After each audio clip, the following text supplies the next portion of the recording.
2.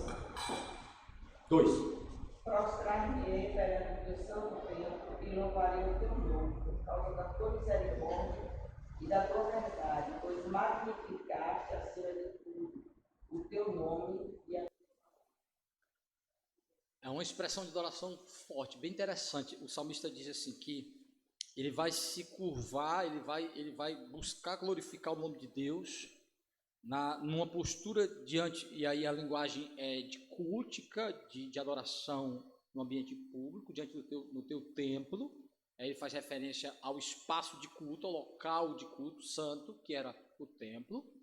E ele diz assim: demonstrarei toda a reverência ao Senhor no tratamento ao teu nome e à tua palavra, pois te magnificaste, ou seja, te revelaste como magnífico, como supremo, como magnânimo, como aquele que está acima de todos e merece toda a devoção e reverência, no teu nome, ou seja, o que Deus disse a respeito de quem ele era através dos seus títulos e do seu nome, e através disso, então, magnificaste teu nome e a tua palavra. Isso significa que Deus, a maneira como Deus revelou o seu nome, a reverência que ele exigiu, a santidade que ele exigiu.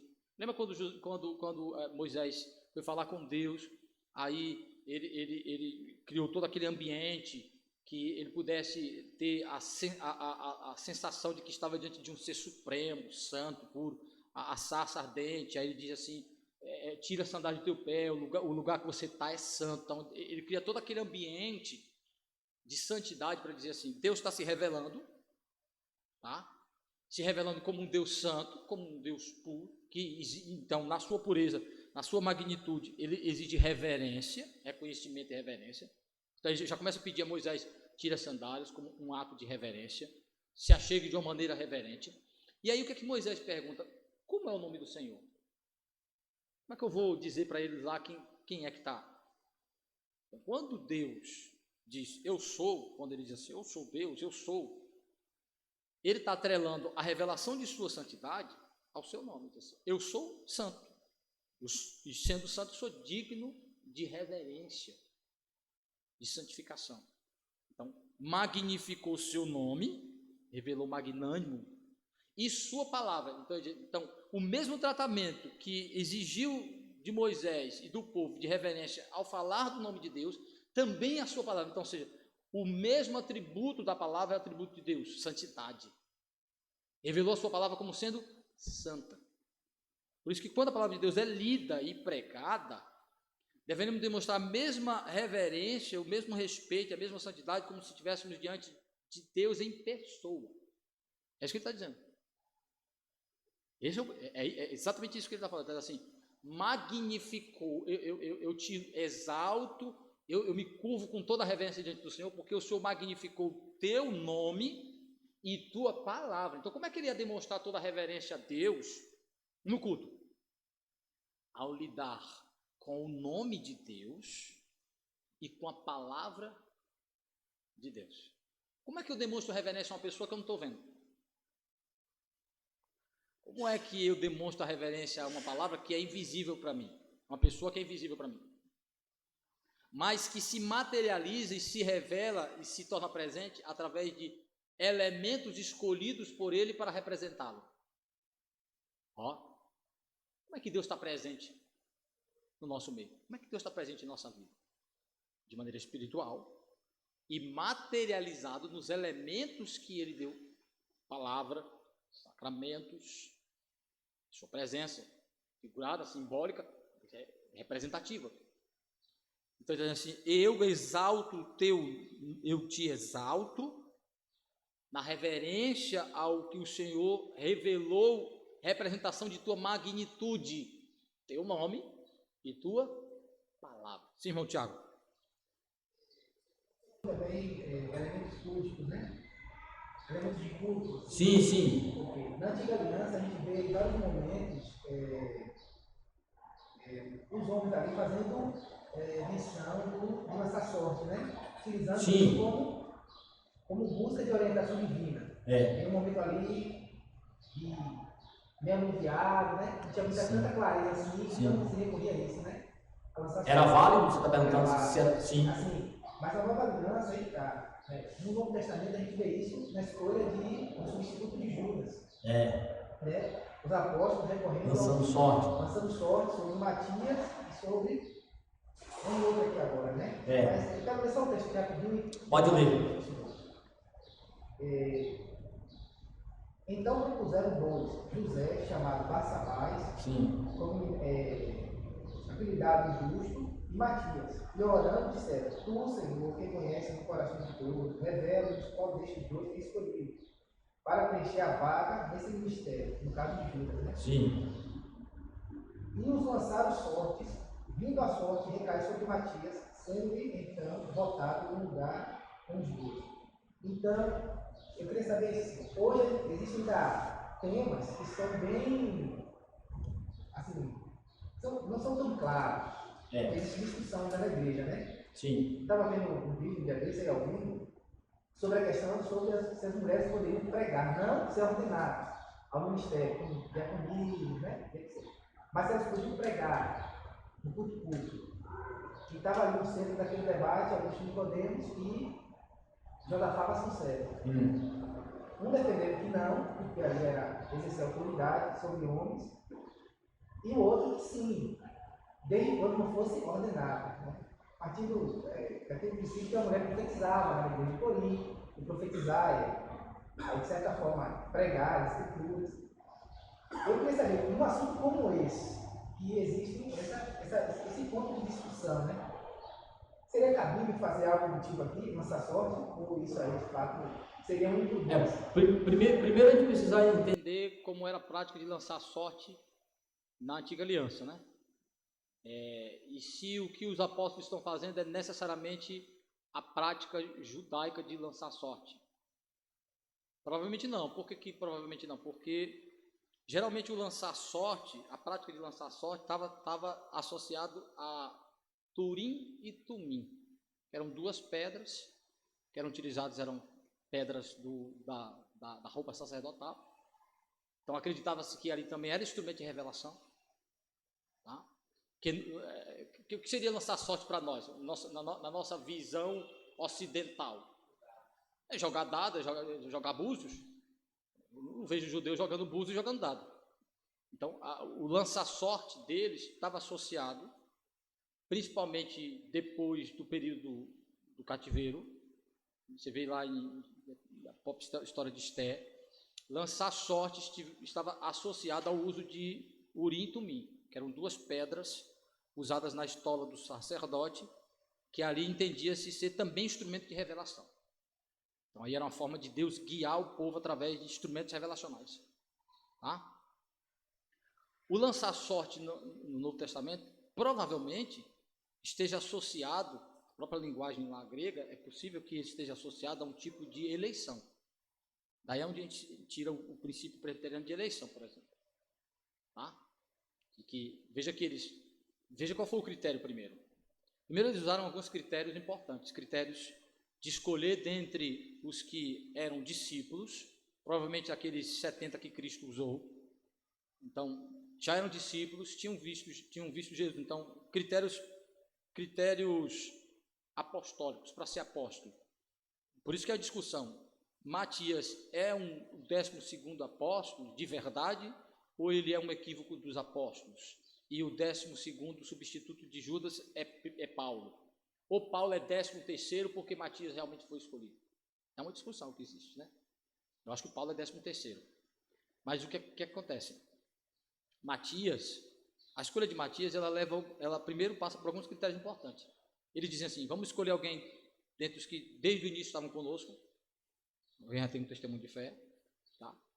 Esse tem que ter testemunhado, esse tem que ter visto Cristo ressurreto. Então tem que ser uma daquelas 500 pessoas, pelo menos uma daquelas 500 pessoas que tinham visto Cristo no dia da ascensão, e testemunhado todas aquelas pessoas que Cristo apareceu para elas e elas o viu ressurreto, testemunho da ressurreição, ter sido chamado pessoalmente por Cristo. Então, entende-se que o que eles estão fazendo é substituir o critério de chamado pessoalmente por Cristo no chamado pessoal pela escolha do Espírito Santo. Por isso que eles oram, pedem direção, e provavelmente já está criando o critério da prática ordinária na igreja, de qual é você usa os critérios que a palavra de Deus diz de como se deve escolher um ministro, como se deve escolher um oficial, um presbítero, um diácono que ele deu para Tito e deu para Timóteo para orientar a igreja. Não é assim que a gente faz? Como é que a gente escolhe os oficiais da igreja? A gente olha os critérios que a palavra de Deus lá deu, tá? Está lá, o bispo tem que ser assim, o diácono tem que ser assim. Então, os critérios já estão lá. Eu não posso escolher aleatoriamente. Por isso que eu não posso escolher uma mulher, não tem critério para ser mulher. Tem que ser homem. Não tem em nenhuma parte das escrituras abrindo precedente que pode ser mulher. Tudo é especulação, fajuto, que pega ali forçando o texto e diz assim, é possível que Febe... Não há nenhuma referência que Febe tenha sido oficial na igreja. O mesmo termo que usa para ela, diaconisa, é o termo que usa para Cristo e para todos os crentes. É aquele que serve, porque é o termo genérico de diáconos. Todo crente ele é de alguma forma um diácono, porque ele serve.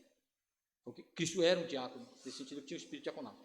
Mas ser o oficial ordenado pela igreja é outra coisa. Então, qual o critério para se escolher os oficiais da igreja? Usa os princípios da palavra de Deus, de qual devem ser as características pessoais, espirituais e de dons de capacitação. Depois, o que a gente faz?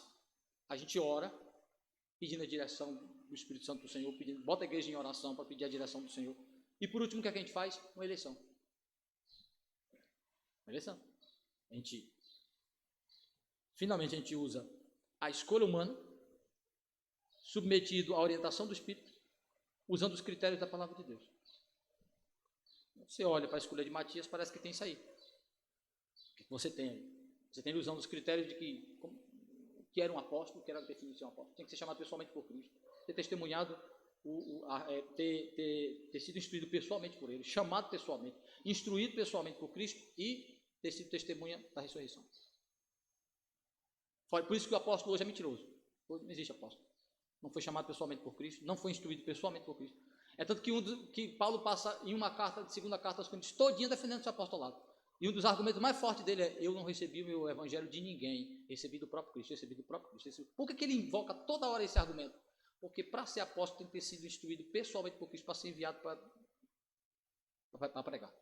Testemunha ocular, não só da ressurreição, mas do ensino, ter sido ensinado pessoalmente. Então Cristo, é tanto que Paulo só inicia o ministério dele oficialmente quando ele vai para o Egito, ele vai para as Arábias, passa um tempo lá sendo instruído pessoalmente por Jesus, e diz assim: foi ele que me deu o evangelho, ele me deu pessoalmente.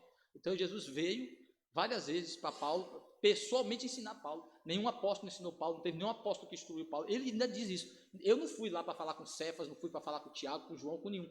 Quando eu cheguei, eles testificaram que eu era como eles. Não sei. Porque não tem, a escritura não diz, mas a gente pode calcular mais ou menos, tem quem calcula e dá uma ideia mais ou menos de quanto tempo ali durou para Paulo começar o ministério. Apesar dele ter começado inicialmente a pregar o evangelho, testemunhar de Cristo, mas o ministério oficial dele começa quando ele faz a primeira viagem missionária com Barnabé, quando ele sai de Antioquia, quando ele vai para Antioquia. Primeiro, como Paulo é. Paulo primeiro ele quando ele vai para Damasco, é Damasco? Está indo para onde? Ele está para... Quando ele tem a visão, ele está indo para Damasco, né? Aí quando ele vai para Damasco, ele tem um encontro com Cristo, ele chega em Damasco, depois que Ananias vai lá, ora, batiza ele, aí ele já começa ali a pregar o evangelho, ele vai em alguma sinagoga, já começa a pregar o evangelho. Mas daí ele vai para as Arábias, ele passa um tempo, depois ele aparece aonde? Ele já aparece em Antioquia, ele vai para Antioquia, e na igreja de Antioquia ele começa a cooperar com a igreja de Antioquia, e a igreja de Antioquia envia ele junto com Barnabé. Ele vai a Jerusalém antes, encontra Barnabé em Jerusalém, começa a parceria, a amizade e a parceria missionária com Barnabé, só que só inicia oficialmente quando ele sai de Antioquia, que aí diz que eles oram, impõem as mãos sobre ele, o Espírito Santo diz: envia Paulo, envia Barnabé. Então, aí iniciando oficialmente o ministério de Paulo como pregador transcultural, como um missionário, plantador de igreja. Mas pregador do evangelho, pregando testemunha de Cristo, ele começa desde sua conversão. Mas o ministério oficialmente, não sei. Ele diz que neste tempo aí, Jesus aparece para ele várias vezes. Ele não aparece só essa vez. Ele vai dizer que Cristo instrui ele, então Cristo não apareceu só uma vez, apareceu várias vezes. Cristo instrui ele, Cristo traz todo o evangelho para ele. Então ele passa lá a segunda carta todinha dizendo que ele é apóstolo como os demais. Que se estão questionando o ministério dele, não entende o que é o apostolado de fato e verdade. Então, veja que, por isso que eu acho que os apóstolos não se equivocaram. Eles acharam que precisaria de um substituto para Judas para formar o grupo dos 12, que Cristo manteve esse número como algo que deveria ser mantido. E parece que não há nenhuma dissuasão, não há nenhuma orientação por parte do Espírito Santo, aquilo que escreve, desacreditando, desabonando ou colocando dúvida no que os apóstolos fizeram. Você não tem nenhum texto, então como é que eu posso fazer isso? Como é que eu posso questionar a escolha dos apóstolos se o Espírito Santo em nenhum momento nas Escrituras coloca essa dúvida? Cria essa possibilidade de dúvida. Não cria. Pelo contrário, registra lá em Atos dizendo que eles buscaram a orientação do Espírito Santo e foram conduzidos àquilo ali. Então eu vejo que foi válido, sim, e que o que eles estão fazendo já se torna um princípio para a prática normativa até do ofício que é normativo e permanente, que não é apostólico, é pastoral. Quando Paulo vai orientar, pastor e diácono de como se deve ser feito, que usa o critério de buscar as orientações e os princípios da palavra de Deus, como deve ser o oficial, buscar a orientação do Espírito Santo e realizar eleição. Para mim, lançar sorte, no nosso caso, é isso. Eleição. Escolha por meio de um pleito. Tá? Então, o que é que eles lançam sorte ali? É provável que seja isso. Quem concorda que seja fulano, talvez, por aclamação, é possível. Mas lançar sorte, jogando búzios, jogando carta de tarô, pedrinhas que simbolizavam búzios. A sorte dos judeus é revelacional. Pedras, Turim, Tumim, que eram pedras da estola do sacerdote. Lembra que ele tinha 12 pedras? Ele tinha 12 pedras representando as 12 tribos. Então tinha duas chamadas de Urim e Tumim, que tem a ver com revelação. São expressões aramaicas, se eu não estou enganado, que tem a ver com isso, com revelação. Então essas pedras eram como se Deus usasse elas para trazer revelação. Então lançar sorte estava relacionado com o uso sacerdotal de instrumento revelacional. Não era ficar lançando. Sim. Quer dizer que eles pegavam a pedra da estola, sabe? O Urim e o Tumim. Mas como é que eles tiveram acesso a essa estola? Não, aí no caso você está falando dos apóstolos? Eu acho que não é o caso. Eu estou aqui explicando que no caso deles não era o lançar sorte da prática judaica. Primeiro porque talvez nem existisse mais essa prática. Então quando diz, porque o texto lá diz, né? E lançando sorte, a sorte caiu sobre Matias. Então o que eu estou dizendo é que provavelmente esse lançar sorte tem a ver com escolha como eleição, como aclamação. Aqueles que estavam ali escolheram, eles já usaram os critérios bíblicos, buscaram a orientação do Espírito Santo, e então para escolher entre dois, provavelmente fizeram um tipo de eleição por aclamação. Ou que estaria no mesmo caso, né? Vamos botar os dois nomes aqui, vamos sortear. Então, esse tipo de prática já existia, de fazer escolhas com base em algo que a gente chama de eleição e ou essa questão de... Quando os soldados fazem lançam sorte sobre aquilo que é Jesus, né? Sim. Acontece também quando você em casa. Que aí, provavelmente ele fez para o ímpar. Vamos escolher. Quem fica com isso, quem fica com aquele outro lá. Alguma forma de... Algum critério desse como é que eu estou falando? Desse tipo ver, no sentido aleatório, de ver com quem fica, né? Nesse aspecto. Primeiro, eu acho que não está associado à prática judaica, porque provavelmente ela não existia mais aí, nesse aspecto, que era instrumento revelacional. Tem sacerdote aí, nesse caso, acho que nessas pedras talvez não existisse mais. E não é algo místico, de instrumentos místicos e aí seria contrário de tudo que a palavra de Deus diz sobre a prática pagã. Proíbe totalmente aquela prática pagã, aquela forma de lançar sorte por meio de adivinhação, invocando astros, né, instrumentos de poder, de magia, tudo isso é proibido da palavra de Deus, e diz que os pagãos faziam isso, e isso era contrário. Toda forma de escolha por parte do povo de Deus era sempre uma tentativa de buscar a revelação da vontade divina. Isso é muito importante a gente entender isso. Então, por isso que eu entendo que o que eles estão fazendo, o lançar sorte tem a ver com alguma forma de eleição ou de escolha aleatória baseado naqueles critérios já utilizados. Dependência do Espírito Santo, uso dos critérios do que é um apóstolo, chamado pessoalmente por Cristo, instruído pessoalmente por Cristo e testemunha ocular da ressurreição de Cristo. Não era uma coisa mística.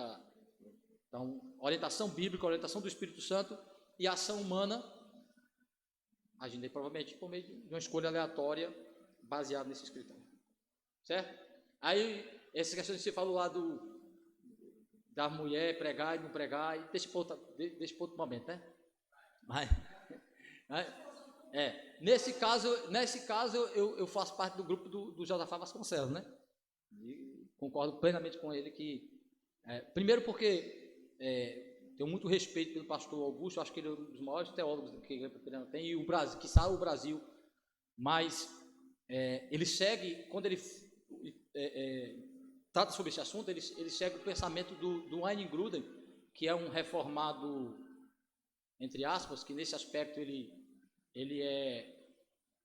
flerta com uma visão mais aberta sobre o assunto, não tão ortodoxa, de que ele entende que a mulher pode pregar debaixo da autoridade de homem ali, e é interessante que Augusto, nesse aspecto, ele tem que beber totalmente de Wayne Grudem, porque Wayne Grudem cria um critério novo do que é profetismo, ele cria uma nova versão do que é profecia. Ou seja, para ele profecia é a mesma coisa que pregação. E aí é problema. E não é a mesma coisa. A profecia não é a mesma coisa que pregação. Não é. Porque a profecia é a revelação direta da palavra. A pregação é o uso da palavra revelada. Totalmente diferente. Na revelação há uma forma de pregação, sim, mas ela é totalmente passiva, porque o profeta, ele apenas diz diretamente, sem retoque nenhum, o que o Espírito Santo está mandando ele falar. É tanto que na igreja do Novo Testamento tinha que ver profeta e intérpretes. Não só de línguas, mas tinha que ter um mestre. O mestre é o que interpretava profecias. Tinha que avaliar se ela era segundo a ordem revelacional, se estava segundo os apóstolos. Então, até a profecia em língua vernacular, em língua compreensível, tinha que ser julgada. Testamento, né? Mesmo no Antigo Testamento, exatamente. Aquela cena que tinha vários profetas. Como é que você sabia quem era o profeta verdadeiro e falso? A profecia tinha que ser julgada. E quem é que julgava? É aquele que é chamado de pregador. Era o pregador que julga. Olha que coisa interessante. Por quê? Porque ele vai analisar, julgar e aplicar aquilo. Por que isso aqui é a palavra de Deus? Por causa disso, desse critério. Isso significa que Deus está ensinando isso. Então, o profeta, ele não é o pregador. É tão interessante que no Antigo Testamento, a função de pregar não era do profeta, é do sacerdote. Porque o que o sacerdote fazia? Pegava a profecia, interpretava e aplicava na vida do povo. Eu acho que eu já li esse texto aqui, depois eu trago de novo. A gente vai chegar lá em Êxodo. Ele diz assim, o Senhor diz assim: quando alguma controvérsia sobre a minha vontade aparecer, o Senhor fala sobre controvérsia teológica no Antigo Testamento. Quando tiver dúvidas, procurarás o sacerdote, e o que ele disser concernente à minha palavra, assim farás. Então, quem era o intérprete, o aplicador e o pregador da palavra? Era o sacerdote. Quem é que fazia o rito na igreja? Era o sacerdote. Quem pegava a lei, lia e explicava ela? Era o sacerdote. Era ele que fazia isso. Ele é o pregador. O sacerdote é o pregador. Então, não era o profeta. Quem é o profeta? O profeta anunciava, falava para as pessoas, era um tipo de anúncio de pregação, sim. Mas pregação no sentido de explicar a palavra e aplicar a palavra não era a função do profeta. O profeta é o recipiente imediato da revelação. Ele é boca imediata, é Deus falando imediatamente. Isso é profecia. Então, o que é que o Wayne Grudem faz?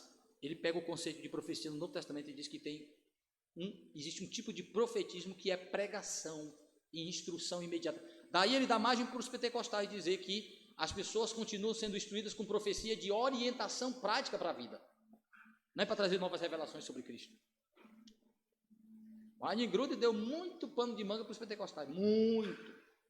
Muito. Inclusive, alguns acham que nesse aspecto ele é muito mais pentecostal do que conservador, do que de fato reformado. Então, nesse aspecto, o Augusto, infelizmente, ele vai totalmente nessa área do... E ele vai dizer que lá em 1 Coríntios, o que está acontecendo é exatamente isso, que havia um tipo de profetismo que era de pregação. Então, nesse aspecto, a mulher poderia pregar, porque o profetismo do Novo Testamento não é igual ao do Antigo Testamento, só que e é tão interessante que você não tem em lugar nenhuma mulher realizando profetismo publicamente, sem que ela esteja debaixo de uma interpretação masculina.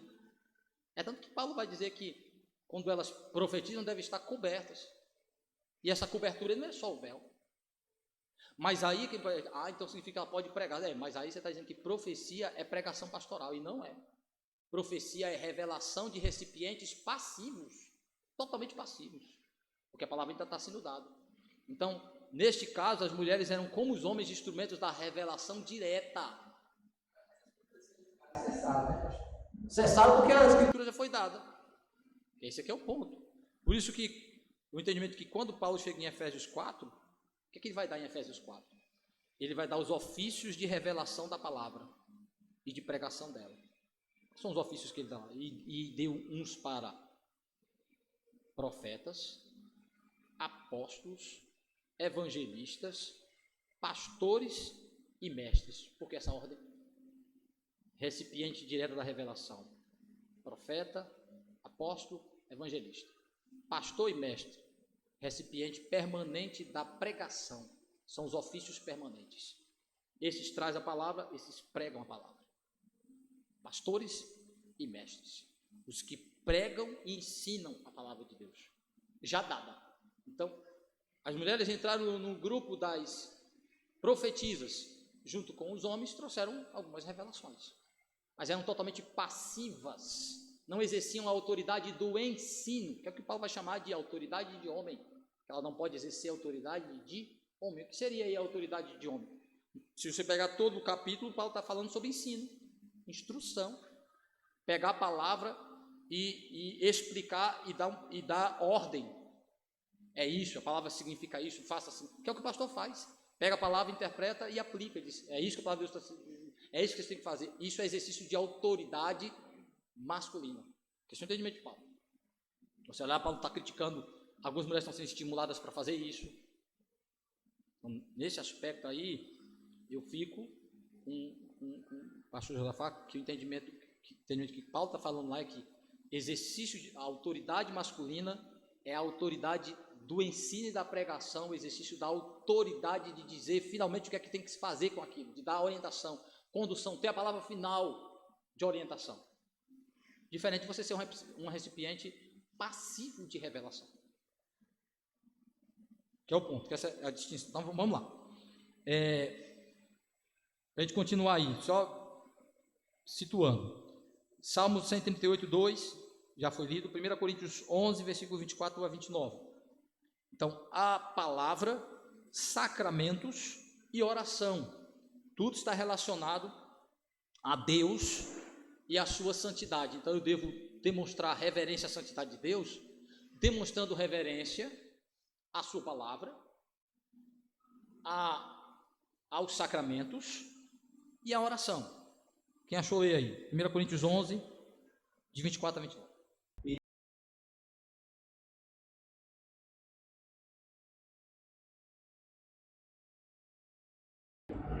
Por semelhante modo, depois de haver ceado, tomou também o cálice, dizendo: Este cálice é a nova aliança do meu sangue. Fazei isso todas as vezes que o beberdes em memória de mim. Porque todas as vezes que comerdes este pão e beberdes o cálice, anunciais a morte do Senhor até que ele venha. Até o 29. Até o 29. Por isso, aquele que comeu será réu do corpo e do sangue do Senhor. Examine-se, pois, o homem a si mesmo, e assim coma do pão e beba do cálice. Pois quem come e bebe sem discernir o corpo, come e bebe juízo para si. Pronto, até o 29? Então, aí ele vai dizer que por conta disso, alguns estão doentes e até dormem, morrem.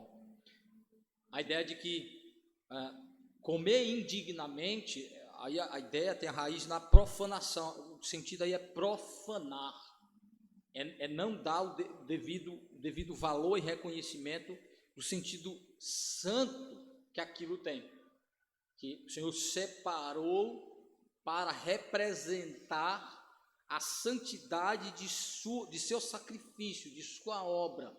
Então diz, por isso que é necessário discernir, compreender a natureza e a dignidade do ato, da cerimônia em si. Quem não tem a fé, o discernimento e o comportamento reverente, sobre isso ele diz, comem para o seu próprio juízo. É o que acontecia com o povo na antiga aliança, que profanava o sacrifício, que profanava os utensílios santos, que profanava o lugar santo, que profanava os atos santos. Ele chama de profanação. Comer indignamente é fazer um uso equivocado, errado, desrespeitoso do que é santo, do que é consagrado, separado para o Senhor. Porque a ceia é simbologia, simboliza, não é só símbolo, mas é revestido de um significado e de um símbolo da graça, da obra de Cristo. Representa o sacrifício de Cristo. Então, tratar levianamente a representação do sacrifício de Cristo é tratar levianamente o sentido do sacrifício de Cristo. Esse é o ponto. Como o sacramento está relacionado, que é essa ideia de tipo e antítipo, a coisa que representa está ligada à coisa representada. Há um valor, uma dignidade, há um poder que os conecta. O tratamento que eu dou a um aplica-se ao outro. É como os nossos símbolos e representações. O anel do meu casamento não é o meu casamento em si, mas símbolo dele. Desrespeitar o símbolo é como a mesma coisa na cabeça da minha mulher, da minha esposa, de qualquer esposa, desrespeitar o próprio casamento em si. Quer ver se não é? Perde sua aliança sem saber explicar para vocês uma coisa. Ah, mas é só uma... E ainda diz assim, é só uma aliança. O símbolo, a coisa representada, só tem valor por causa de sua extrema ligação com o que ela representa. Então o que ele está dizendo? Por isso que a gente chama aqui de sacramento, é isso. Aquilo que é revestido de um sentido sacro, santo, consagrado, separado para ser revestido de uma simbologia e de uma representação em relação à coisa representada. Então não é só memorial do sacrifício de Cristo, é símbolo representativo e conectado ao sacrifício de Cristo. Esse aqui é o ponto. Então ele diz assim, quem come indignamente, que não reconhece isso, que não entende esse sentido, que não entende a conexão da coisa que significa com a coisa significada, do símbolo com a sua simbologia, está profanando a coisa em si. Ó, é um desrespeito direto a Cristo e o seu sacrifício. Entendeu aí a força do argumento? Então ele diz assim, por quê? Porque está ligada à santidade que Cristo atribuiu a esta coisa, uma representação de sua dignidade, da dignidade de sua obra. Então, por isso que os sacramentos para os cristãos reformados é uma representação e um canal da graça de Cristo, da obra de sacrifício de Cristo. Destratá-lo, desprezá-lo, é desprezar o próprio Cristo e o seu sacrifício. Foi Cristo que atribuiu essa ligação, não fomos nós que criamos isso. Diferente dos nossos símbolos que nós criamos. Cristo, o próprio Cristo. Porque é uma forma de representá-lo na sua ausência, e representar a sua santidade, a dignidade dele como Messias, como Salvador. Então, por isso que em 1 Coríntios ele vai dizer assim: por conta de que alguns não têm discernimento e participam indignamente, sem a fé devida, sem o discernimento, sem a maturidade e sem a consagração devida, estão desonrando o próprio Cristo, o próprio nome de Cristo, por isso estão invocando o juízo do próprio Cristo. Se você continuar o texto, versículo 30 e diante, ele vai dizer que é por isso que alguns estão doentes e outros dormem. Essa expressão dormem é morte. Significa que em Coríntios o Senhor estava trazendo juízo com enfermidade e com morte misteriosa e precoce, como juízo em relação aos atos de profanação e desrespeito e tratamento leviano com a ceia. Olha, por isso que Paulo, em 1 Coríntios 11, ele está preocupado em corrigir os desvios teológicos, não só por causa do prejuízo teológico, prático, mas por causa da invocação do juízo divino sobre eles, porque era uma profanação, era uma provocação com a própria santidade de Deus, e que isso estava invocando, que achava que a manifestação do juízo divino sobre os profanadores só ficou no Antigo Testamento. Aí está dizendo assim: não, Deus está matando, Deus está enfermando e matando alguns por causa de seus atos profanos, por estarem desrespeitando a ceia. Isso que ele está falando. 1 Coríntios 11 é para exatamente chamar a consciência de que eles estavam desonrando o próprio Cristo quando faziam aquilo com a ceia. Está mostrando aí a ligação do nome do Senhor, do nome de Cristo, da santidade do Senhor com o sacramento, com a instituição que ele estabeleceu. Por fim, vamos aqui só para a oração agora, para a gente ir embora, pegando só esses 3 elementos para a gente ver como a Escritura faz essa relação interessante. 1 Timóteo 2:8. Primeira carta de Timóteo, capítulo 2, versículo 8. E que é bem interessante porque atinge diretamente os homens, né? Vejam, 1 Timóteo, capítulo 2, versículo 8. Quero, portanto, que os varões orem em todo lugar, levantando mãos santas, sem ira e sem animosidade. Da mesma sorte que as mulheres em traje decente se ataviem com modéstia e bom senso, não com cabeleira frisada e com ouro e orvelas ou vestuário dispendioso, porém com boas obras, como é próprio as mulheres que professam ser piedosas. Continua? Leu o 8, foi? 8, 9, 10. Termina aí. A mulher aprende em silêncio com toda a submissão. Não, aí tá bom. Ele fala. Não vi a parte que ele fala da oração. Foi no começo. Que os varões orem em todo lugar, sim, levantando mãos santas, sem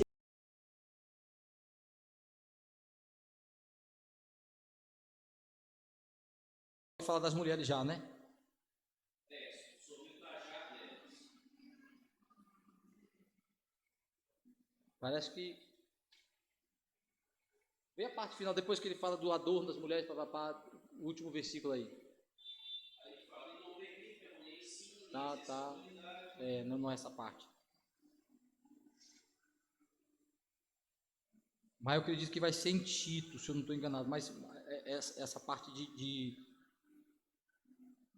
Timóteo, que assim, o versículo 8, ele está dizendo aí exatamente que os homens, e aí especificamente sexo masculino, os homens devem orar, levantando mãos santas. A ideia é de que as mãos aí é símbolo de seus atos, de que sua vida deve refletir santidade.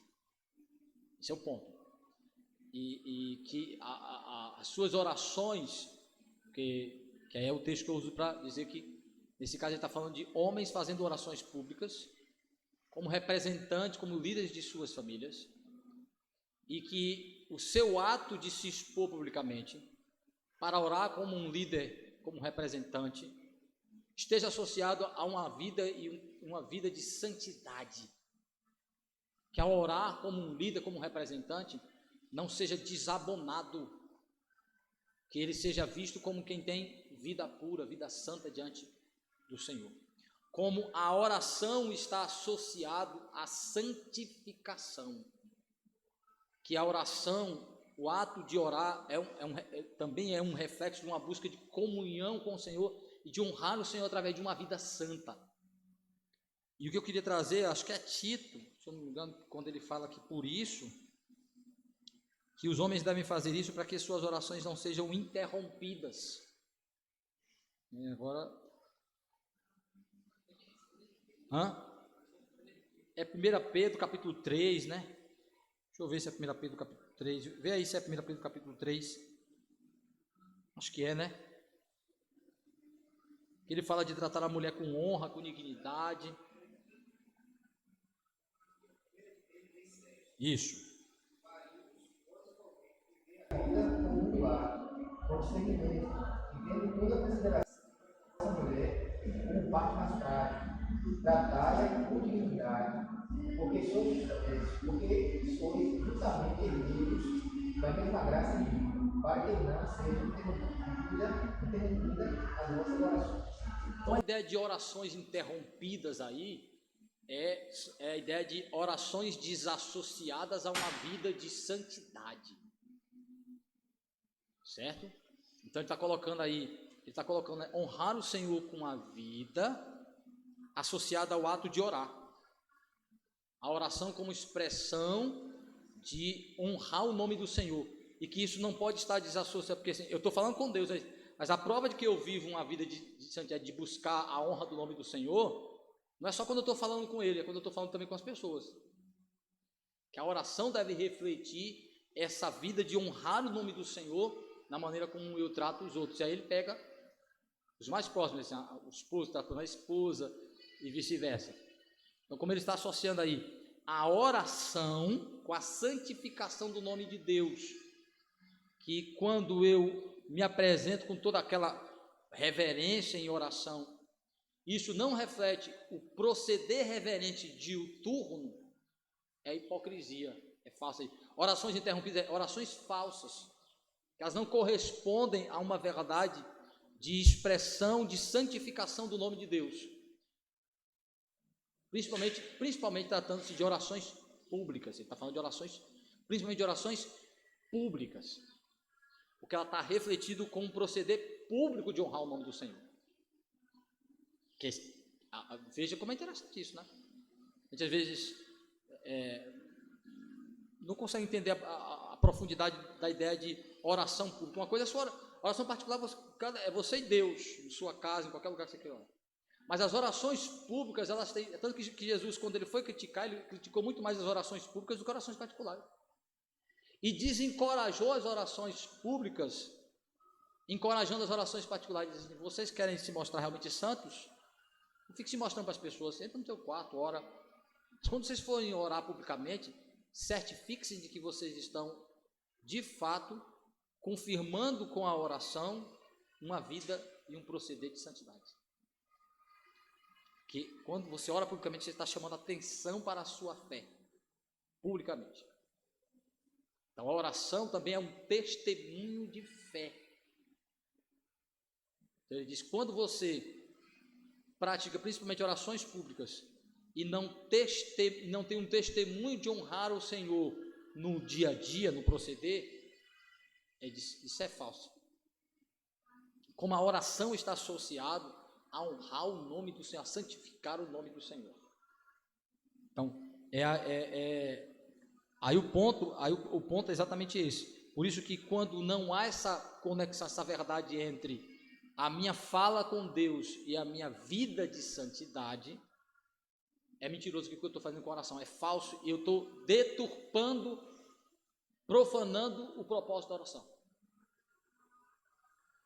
Em outras palavras, por isso que os irmãos vão entender um pouco da minha postura. Por isso que quando você chama um homem para orar, que é isso que Paulo está falando, significa que ele é o representante espiritual e moral de sua família. Então ele está levantando como um símbolo de quem está honrando o nome do Senhor no procedimento de um pai, de um marido santo. Por isso que Paulo diz assim, eu digo que os homens orem publicamente levantando mãos santas, ou seja, expressando vidas santas, como líderes santos, como pessoas que estão colocando suas famílias e as famílias da igreja diante do Senhor, porque Ele faz isso no seu dia a dia. É essa a ideia. A oração pública tem, diferente de sua oração particular, é o exercício de sua devoção, sua comunhão com Deus, mas a oração pública, ele tem esse efeito, ele tem esse sentido. É isso que Paulo, por isso que ele está falando.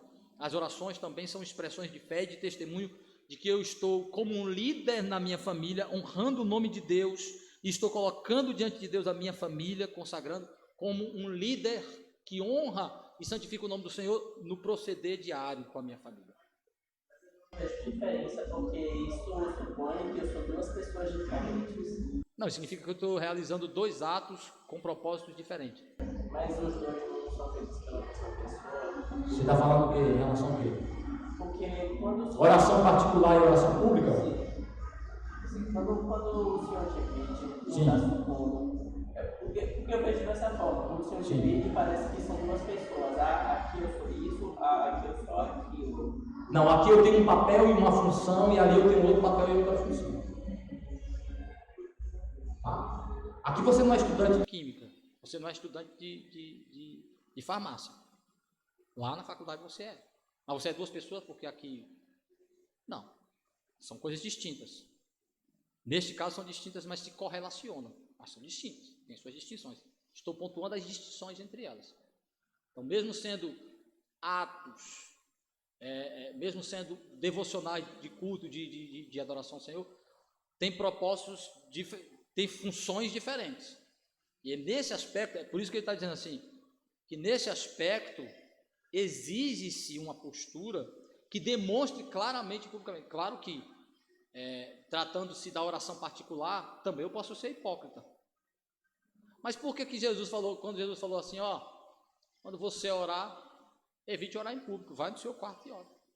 Por quê? Porque você evita exatamente deturpar aquilo que é muito fácil deturpar, que é para que serve a oração, o que é que eu devo demonstrar com a oração pública. Então, em vez de chamar a atenção para o que eu sou como representante e líder espiritual, eu chamo a atenção eu sinalizo para virtudes hipócritas, superior aos outros, mais importante. Então, ele diz que é o que os fariseus faziam.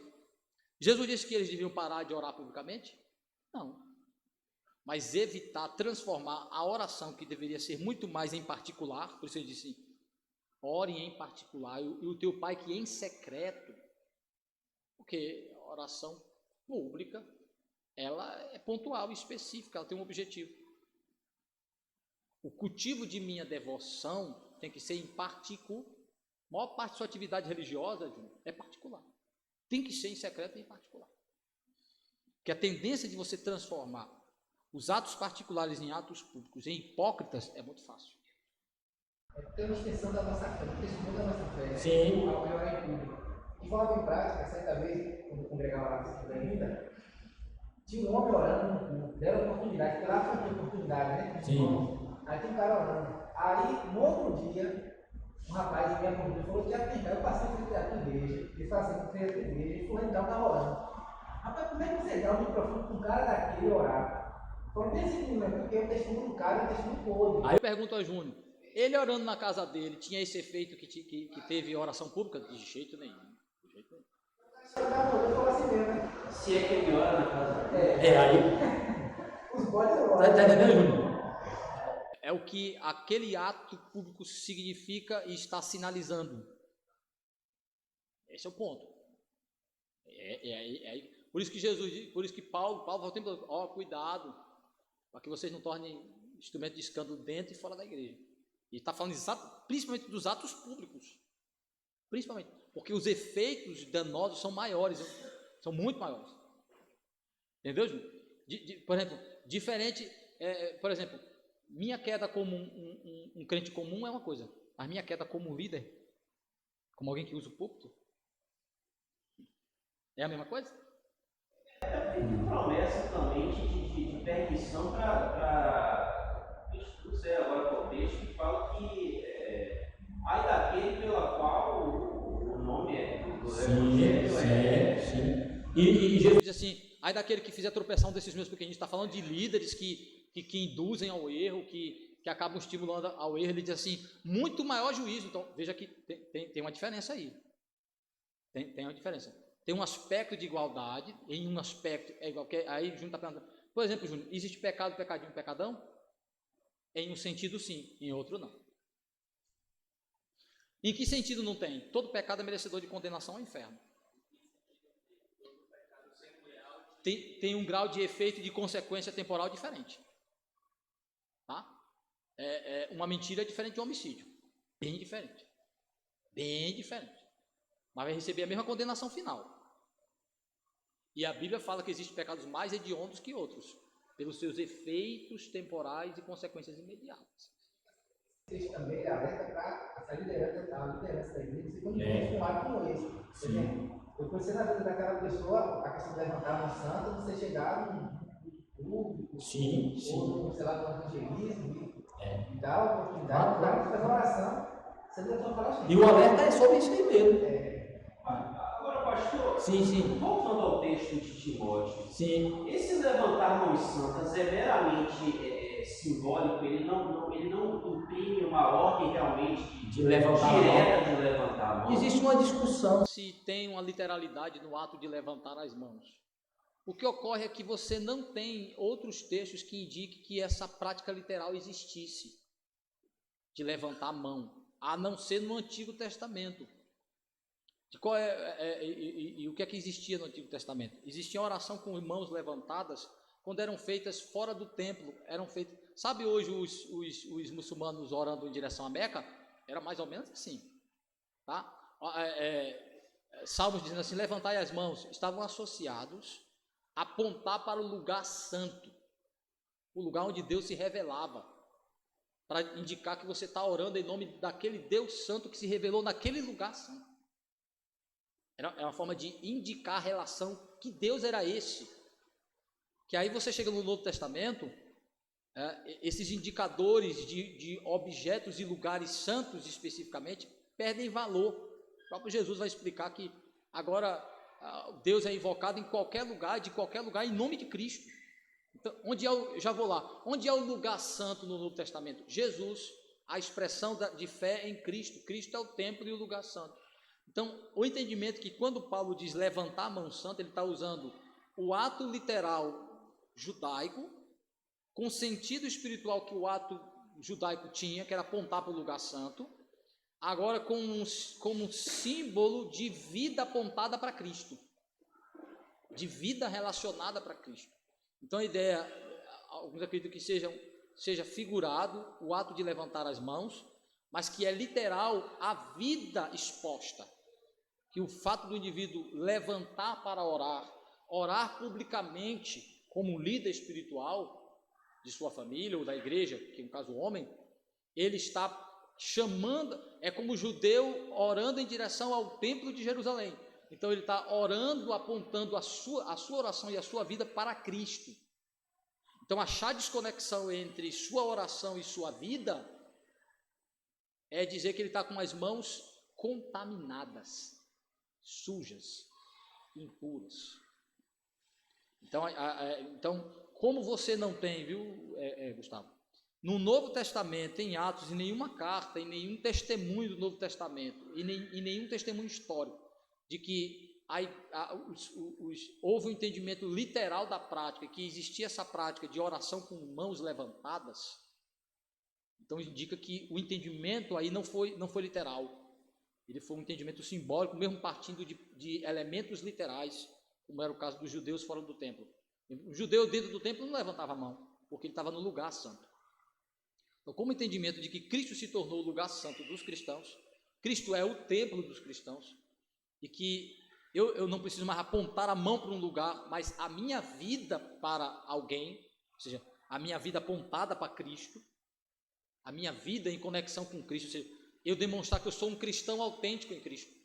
Eu sou realmente um cristão que então, assim como também, viu, Gustavo, não existe nenhum testemunho do Novo Testamento de que os apóstolos entenderam a orientação de Cristo sobre lavar os pés como um ato literal.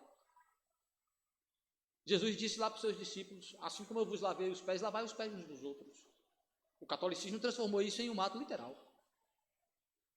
Mas não existe nenhum testemunho do Novo Testamento, não existe nenhum testemunho apostólico, não existe nenhuma indicação nas cartas gerais ou paulinas, de que a igreja, e nem testemunho histórico, a não ser quando a igreja se tornou católica romana, que foi uma introdução do catolicismo, de que a igreja tivesse entendido literalmente a orientação de lavar os pés. E qual então foi o entendimento e a compreensão dos apóstolos? De que o ato de lavar os pés era uma representação simbólica da humildade de Cristo, de sofrer em prol da redenção deles, e que de igual modo nós devemos fazer isso, nos esforçar em prol da santificação. Como é que eu lavo o pé do meu irmão? Eu ajudo ele a se livrar do pecado. Então o ato de lavar... Então o que é que Jesus estava ali ensinando? Porque ele disse para os apóstolos, não é lavar o pé de vocês que eu deixo vocês, mas se eu já lavei a alma de vocês, já lavei o coração de vocês. Jesus lavou o pé de Judas, mas disse que Judas estava sujo. Tem um entre vocês que não está lavado por mim. Pedro disse, Senhor, me lava todo, eu não sou digno de ser lavado. Eu disse, se eu não te lavar, tu não tem parte comigo. Aí ele disse, então lava todo, me dá logo o banho. Eu disse, não, quem já tomou banho só precisa agora lavar os pés. Então, o ato de lavar os pés de Jesus era um ato simbólico, representativo, de que era Cristo que purificava eles na fonte de sua impureza, que era o coração. Por meio de quê? Da fé no ato sacrificial que ele iria realizar, não ali, mas na cruz. Então, como é que então, quem foi regenerado já foi lavado por Cristo. E o que é a santificação?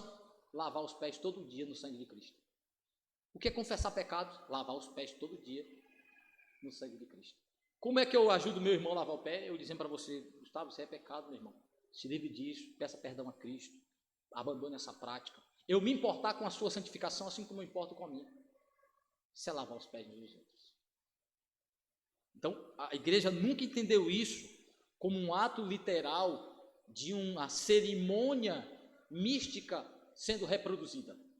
Isso é o catolicismo que é místico. O cristianismo entendeu, os cristãos, os mesmos cristãos e os apóstolos entenderam a mensagem espiritual real e reproduziram isso no Evangelho. Assim como o ato de levantar as mãos provavelmente não foi entendido como um ato literal de oração, de orar com mãos levantadas. Mas a mão, é tanto que ele diz assim, mão santa, veja que ele logo adjetiva a mão. Mão santa, porque a ênfase é exatamente no atributo, na qualidade, santo. Mão como símbolo de atos, que também a Bíblia usa muito, as mãos como símbolo dos atos.